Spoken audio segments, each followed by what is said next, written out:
खबर धान किणा डेडलाइन देछंती राज्य सरकार। मार्च 31 धान किणा डेडलाइन सूचना देछंती खाद्य जोगाण मंत्री कृष्णचंद्र पात्र। एबे सुधा 65 लाख मैट्रिक टन धान संग्रह टार्गेट 90% धान संग्रह हो सारे बोली से कहछंती। धान किणा डेडलाइन देले राज्य सरकार। मार्च 31 धान किणा डेडलाइन सूचना देछंती खाद्य जोगाण मंत्री कृष्णचंद्र पात्र। एवं सुधा 65 लाख मैट्रिक टन धान संग्रह टार्गेट 90% धान संग्रह हो सारी मंत्री निज प्रतिक्रिया कहते।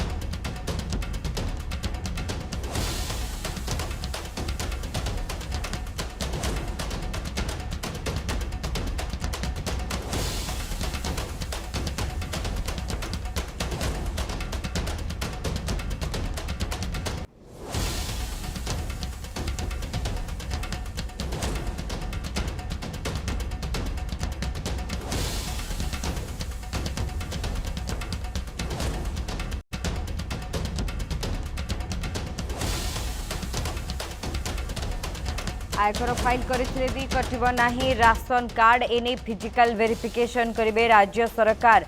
सूचना देले खाद्य जोगाण मंत्री कृष्णचंद्र पात्र। डोर टू डोर बुली सर्वे करिवे अधिकारी। ग्रामांचल रे मासिक 10,000 आय थिले कटिबो कार्ड। सहरांचल रे मासिक 15,000 आय थिले कार्ड कटिबो बुली सूचना रहिछि। जोगाण मंत्री कृष्णचंद्र पात्र दुईटी प्रसंग रे गुरुत्वपूर्ण प्रतिक्रिया रखिछंती। धान किणा डेडलाइन देछंती राज्य सरकार। मार्च 31 धान किणा डेडलाइन रही। खाद्य जोगाण मंत्री कृष्णचंद्र पात्र एने सूचना रखिछंती। एबे सुधा 65 लाख मैट्रिक टन धान संग्रह टार्गेट 90% धान संग्रह हो सारी बोली से निज प्रतिक्रिया कहते। अन्यपक्षे आयकर फाइल करथिले भी कटिबो नाही राशन कार्ड एने फिजिकल वेरिफिकेशन करिवे राज्य सरकार।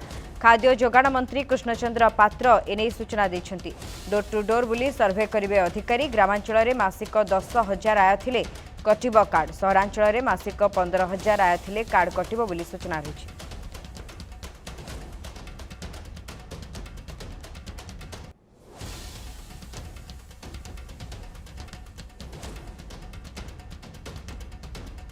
अधिक सूचना पर लाइन जोड़ी प्रतिनिधि प्रशांत दास। प्रशांत, वर्तमान दुईटी गुरुत्वपूर्ण कथा आसी धान किणा डेडलाइन एवं अन्य पक्षरे आयकर फाइल करथिले मध्य राशन कार्ड कटिबो नाही।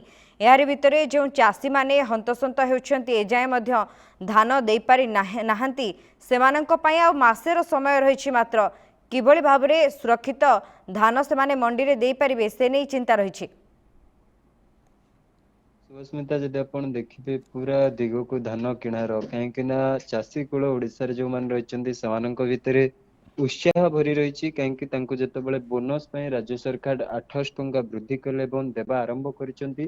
तेबे समस्त चाषी कूल भितर गोटे प्रकार मंडी रे धान बिकी से जो बोनस अर्थ राशि को पाइबा उत्साह भरी रही। अन्यपटे जदि आपण देखिबे जो समय सीमा मध्य राज्य सरकार धार्य करथिले ताहाको मध्य वृद्धि करिसेंती किंतु वर्तमान स्थिति जे देखिए जो डेडलाइन टी मंत्री कहते से डेडलाइन वर्तमान चूड़ांत करा जाउछि एवं फिजिकल वेरिफिकेशन करबा पय राज्य सरकार गोटे प्रकार निष्पत्ति नौछन्ते एवं ग्रामांचल रे मासिक 10,000 आय थिले कटिबो राशन कार्ड। अन्यपटे देखिए अन्यपटे पूरा दिग को विस्तृत भाव में तर्जमा करा जाउछि जे केमिति धान किणा जीव लोकंकर जहाँ भी रही मार्च 31 पर मंडी को आ धान किणा हेबनी एभली कथा कह जाउछि। तेबे समस्त भितर गोटे प्रकार चिंता पशिला जे आमे एही सुधा केमती बिकू किंतु वर्तमान सुधा 65 लाख मेट्रिक टन राज्य सरकार किणी सारिले धान एवं जहाँ तांको टार्गेट अचीव करिवार थिला 90% राज्य सरकार करि सारिछन्ती जहाँ सूचना मंत्री दउछन्ती। तेबे अन्यपटे देखिबे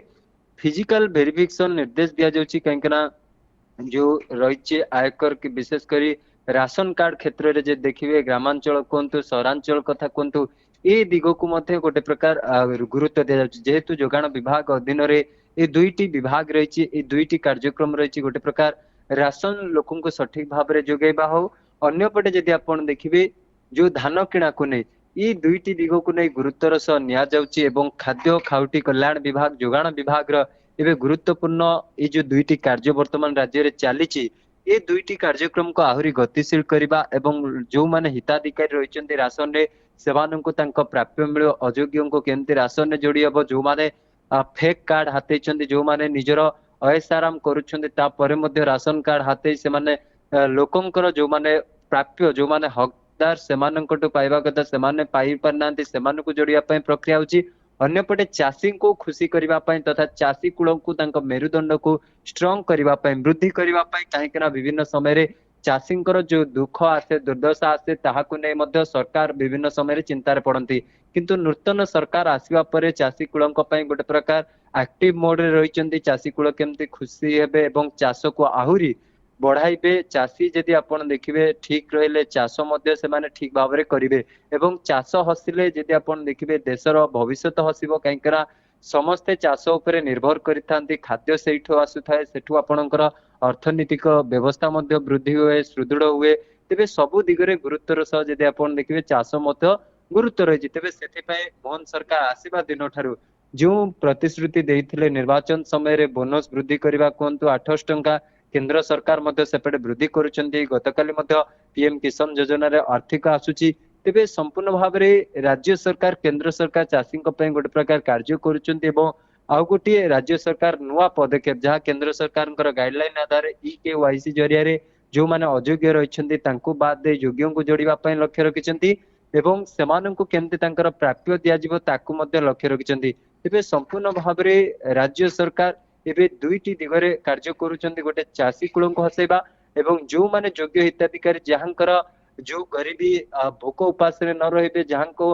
लक्ष्य रखी गोटे योजना करा जायछि राशन आसुची एवं ताकू मध्य आहुरी गतिशील करी योग्यों को जोड़िया पई लक्ष्य रखा जायछि।